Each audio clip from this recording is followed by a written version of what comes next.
Chapter 2, A Message from the Principal. Damien hurried up the stairs. He couldn't wait to see Miss Jules, his favorite teacher in the whole world. But the 30th floor was a lot higher up than he remembered, even if there was no 19th. By the time he got up there, his legs hurt, his side ached, and he had a blister on the back of his ankle where it rubbed against his sneaker. He stumbled into the room and collapsed on the floor. "Hi, Miss Jules," he gasped. "Hi, Damien. Welcome back," said Miss Jules. Damien looked up at her. Something seemed different about her, but he wasn't sure what it was. "Oh, Damien, would you do me a favor?" she asked. "Sure," said Damien. "I left my pencil in the office," said Miss Jules. "Would you mind going down and getting it for me?"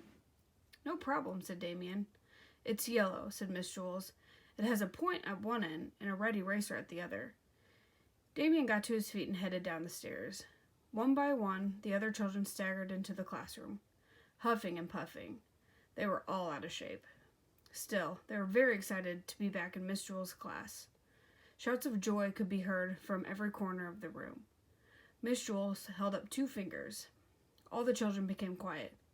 Joy stopped shouting. Miss Jules told the children to sit in their old desks. "So did anyone learn anything at their other schools?" she asked.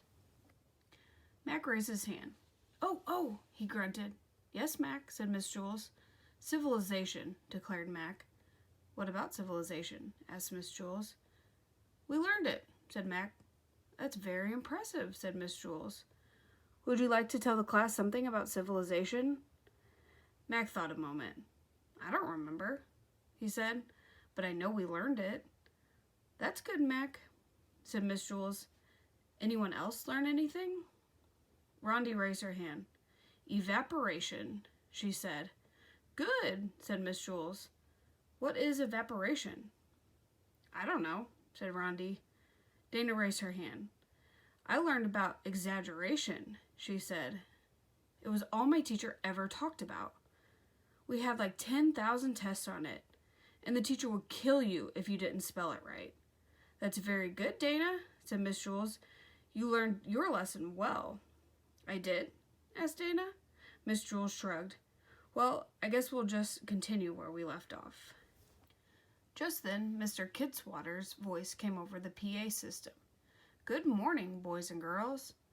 Mr. Kidswatter was the principal.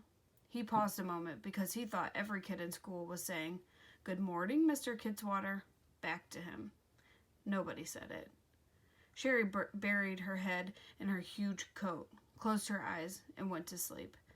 "Welcome back to Wayside School," said Mr. Kidswatter.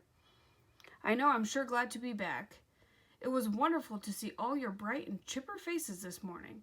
I missed every single one of you. And welcome back to Miss Mush, too.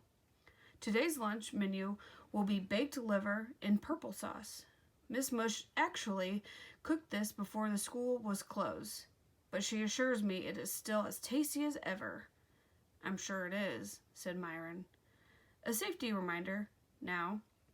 It has been a while since you've had to rush up and down the stairs, and I want to make sure there are no accidents. So remember this simple rule. When you go up the stairs, stay to your right. When you go down the stairs, stay to your left. That way there should be no problems. Okay, let's all have a good day. And remember, I'm your friend, and you're my friends. And if you ever need a friend, you can always come to me." "Isn't that nice?" said Miss Jules.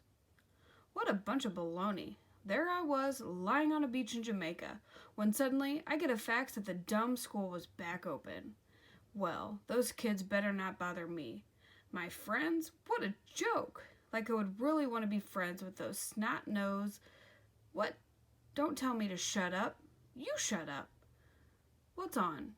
You mean they're hearing what I'm saying right this very second? Well, how do you turn it off? What button? I don't see a red button. There's no red button. Oh, here,